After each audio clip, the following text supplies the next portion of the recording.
Hello दोस्तों, नमस्ते। स्वागत है एक बार फिर से आप सभी का आपके अपने YouTube channel Mahesh Sharma maths classes में। दोस्तों, जैसा कि आप सबको विदित है कि हम पिछले कुछ दिनों से आरपीएससी द्वारा आयोजित की जाने वाली फर्स्ट ग्रेड भर्ती परीक्षा के बारे में अध्ययन कर रहे हैं। इसके अंतर्गत अपन ने एजुकेशनल मैनेजमेंट कंप्लीट कर ली है, आईसीटी भी कंप्लीट कर ली है और अभी अपनी जनरल साइंस की क्लासें चल रही है। इसके अंदर अपन ने बायो कंप्लीट कर ली, फिजिक्स भी पढ़ ली है और केमिस्ट्री चल रही है।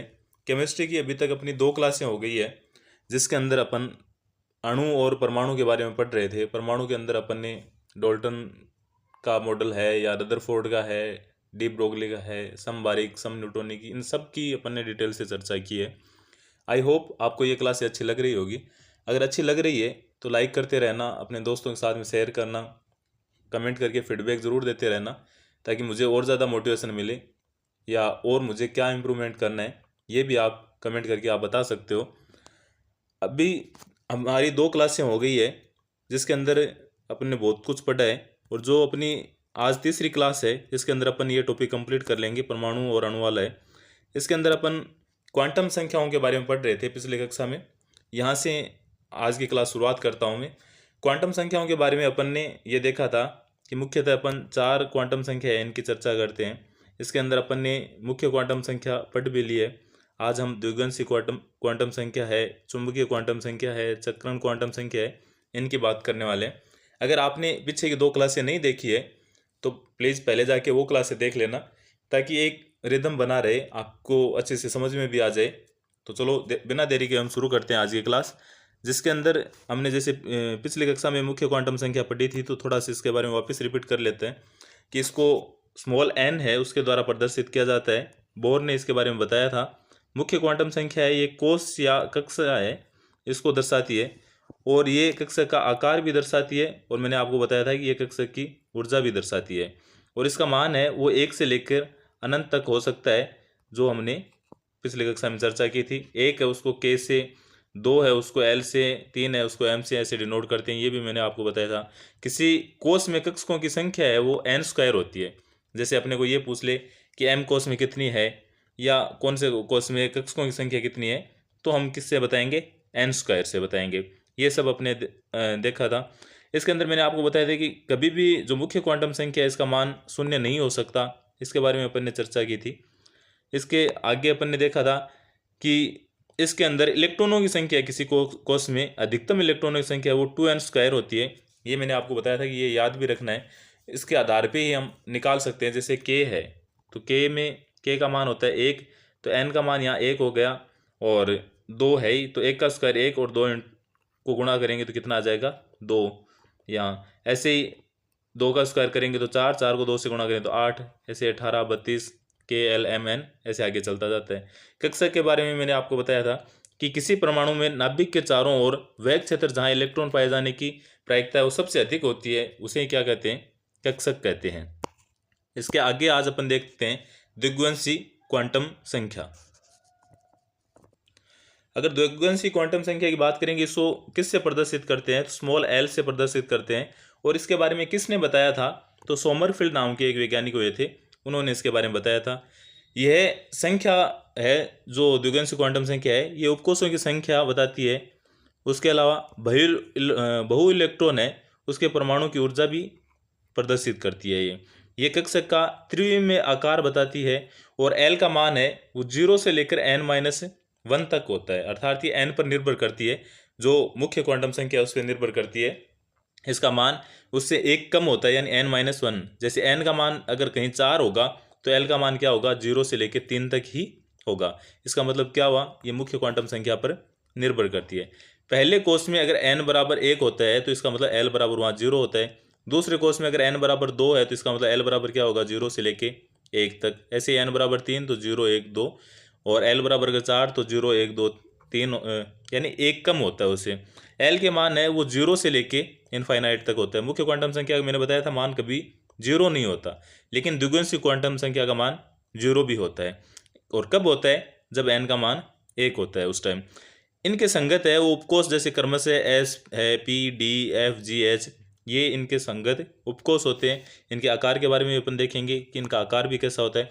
तो S है ये गोलाकार होता है, पूछा भी यही जाता है कि एस कक्षक उपकोष का आकार कैसा होता है, पी उपकोष का कैसा होता है। तो ध्यान में रखना, एस का तो होता है गोलाकार और पी का कैसा होता है तो डंबलाकार होता है। डी नाव से याद रख सकते हो, जैसे डी का द्विडंबलाकार होता है और एफ का जटिल होता है। ये भी ध्यान में रखना आप, पहले क्वेश्चन पूछा हुआ भी है कि एस कक्षक है या पी कक्षक की आकृति कैसी होती है, तो पी की कैसी होती है, डंबलाकार होती है। तो ध्यान में रखना, जैसे अपन लास्ट में क्वेश्चन करेंगे उसके अंदर भी ये आएगा।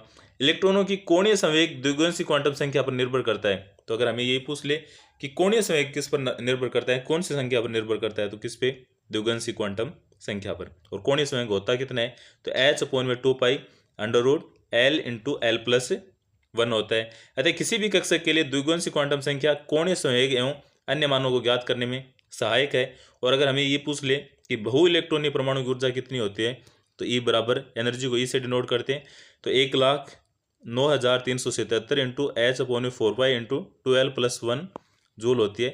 ये याद रहे तो ठीक है, नहीं याद रहे तो भी कोई दिक्कत नहीं, क्योंकि अपने न्यूमेरिकल क्वेश्चन कम पूछते हैं। उसके बाद में अपन तीसरी संख्या की बात करते हैं, जो है चुंबकीय क्वांटम संख्या।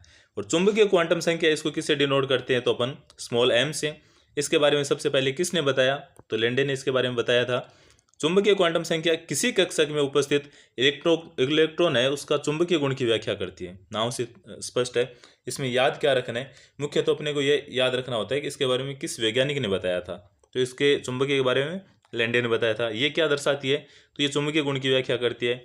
इससे किसी उपकोष में, जो उपकोष होता है उसके संबंध में कक्षकों की संख्या का निर्धारण भी होता है। और किसी उपकोष में कक्षकों की संख्या कितनी होगी, तो 2l+1 बराबर m, ये मान संभव है। चुंबकीय क्वांटम संख्याओं का मान है वो -l से लेके +l तक होता है। कहाँ तक, -l से लेके +l तक। जैसे l बराबर अगर 3 है तो m का मान कितना होगा, 2l+1, यानी 2l की जगह 3 रख दिया और +1 यानी कितना हो गया, 7। ये तो सूत्र है, लेकिन आप ऐसे भी ध्यान में रख सकते हो, जैसे l का मान 3 है तो इसका मतलब m का मान -3 से लेके +3 तक। तो -3, -2, -1, 0, फिर 1, 2, 3, तो कितने हो गए, 7 हो गए। तो ऐसे भी याद रख सकते हो आप। या अगर वैसे अपने को पूछ ले कि m बराबर कितना होता है, तो 2l+1 होता है। या अपने को अगर l का मान देके m का पूछ ले तो वह भी अपन आराम से बता सकते हैं। उसके बाद में जब परमाणु को बाह्य चुंबकीय क्षेत्र में रखा जाता है तो गतिशील इलेक्ट्रॉनों के कारण उत्पन्न चुंबकीय क्षेत्र तथा बाह्य चुंबकीय क्षेत्र के मध्य अन्योन्य क्रिया होती है, और जिससे परमाणु उपकोष कई भागों में विभक्त हो जाता है। इसे क्या कहते हैं, या अभिविन्यास कहते हैं। अतः द्विगुणित क्वांटम संख्या है वो त्रिविम अभिविन्यास से भी संबंधित है। जो मुख्य क्वांटम संख्या है उनके बारे में बात की थी अपन ने, द्विगुणित क्वांटम संख्या की बात की, चुंबकीय क्वांटम संख्या की बात की। अब अपन देख रहे हैं किसके बारे में, चक्रण क्वांटम संख्या। और उसे किससे दर्शाते हैं, तो स्मॉल s से दर्शाते हैं। चक्रण क्वांटम संख्या के बारे में किसने बताया था, तो सबसे पहले इसके बारे में बताया था उलहेनबेक व गाउडस्मिथ ने। उसके अलावा ये इलेक्ट्रॉन के चक्रण को दर्शाती है। तो ये तो नाम से ही स्पष्ट हो रहा है, किसी परमाणु में इलेक्ट्रॉन नाभिक के चारों ओर चक्रण करता हुआ अपने पथ पर उसी प्रकार घूमता है जैसे पृथ्वी और सूर्य के चारों ओर अपनी अक्ष पर घूमती है। ठीक इसी तरह इलेक्ट्रॉन भी नाभिक के चारों ओर चक्कर लगाता रहता है। ये किससे पता चला हमें, चक्रण क्वांटम संख्या के द्वारा हमें पता लगता है। उसके बाद में चक्रण क्वांटम संख्या की मान है वो हमेशा फिक्स है, +1/2 से -1/2, या तो +1/2 होगा या -1/2 होगा। इलेक्ट्रॉन के चक्रण के कारण दुर्बल चुंबकीय क्षेत्र उत्पन्न होता है, जिसे इलेक्ट्रॉन एक छोटे चुंबक की तरह व्यवहार करता है। और इलेक्ट्रॉन में आवेश और द्रव्यमान के साथ साथ नेज कोणीय संवेग भी होता है, जो एक सदिश राशि है। इसके कारण इलेक्ट्रॉन का चक्रण है। और चक्रण कोणीय संवेग कितना होता है, तो h/2 under root s into s+1 होता है। इलेक्ट्रॉन द्वारा चुने गए अक्ष के सापेक्ष दो अभिविन्यास हो सकते हैं और इन्हें इलेक्ट्रॉन की चक्रण अवस्थाएं कहते हैं। जैसे ऊपरी चक्रण कौन सा होगा, तो s बराबर +1/2, और निचला चक्रण कौन सा होगा, तो s बराबर -1/2। ये दर्शाते हैं क्या है कि प्लस है, इसका मतलब तो है दक्षिणावर्त चक्रण होगा, यानी क्लॉकवाइज। और अगर माइनस में होगा तो इसका मतलब वामावर्त यानी एंटी क्लॉकवाइज होगा। तो s बराबर +1/2 तो क्या होगा, दक्षिणावर्त, और s बराबर -1/2 तो यानी एंटी क्लॉकवाइज। तो ये भी ध्यान में रखना है अपने को। उसके बाद में अपन देखते हैं उपकोषों या कक्षकों की आकृति के बारे में बहुत से क्वेश्चन आते हैं। तो देखते हैं कौन कैसी आकृति होती है।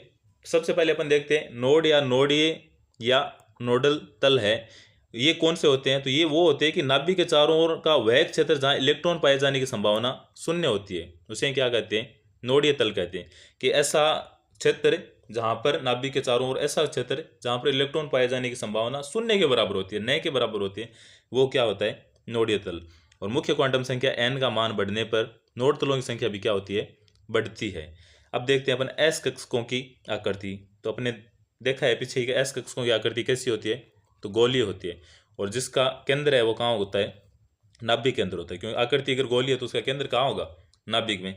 एस कक्षकों की गोलाकार आकृति अदिशात्मक होती है किंतु सममित होती है, अर्थात नाभिक के चारों ओर इलेक्ट्रॉन पाए जाने की प्रायिकताएं समान होती है, किसके अंदर, एस कक्षक के अंदर। उसके बाद में अपन देखते हैं कि एन का मान अगर बढ़ता है तो एस कक्षक का आकार भी बढ़ता है। जैसे 1s 2s 3s 4s ऐसे अगर आगे चलते जाएंगे तो एस कक्षक का आकार बढ़ता जाएगा, और ये आकार बढ़ता जाएगा, इसका मतलब नाभिक से दूरी भी बढ़ती जाती है और परमाणु का स्थायित्व भी कम होता जाता है उसका।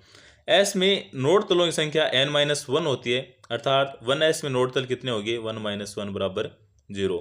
2s होगा उसमें कितने होंगे, तो 2-1 यानी 1। 3s में 3-1 यानी 2। ये क्या है, नोडीय तल, जहाँ इलेक्ट्रॉन पाए जाने की संभावना शून्य के बराबर होती है, उन्हें क्या कहते हैं, नोडीय तल। उसके बाद में अपन पी कक्षक की आकृति देखते हैं। पी कक्षक की आकृति के बारे में पहले क्वेश्चन भी आया हुआ है, मैंने अभी आपको बताया था कि डंबलाकार होती है इसकी। कैसी होती है, डंबलाकार। और पी कक्षक है ये कितने प्रकार के होते हैं, तो 3 प्रकार के, जैसे पी एक्स है, पी वाई है, पी जेड है, ये इनके प्रकार होते हैं।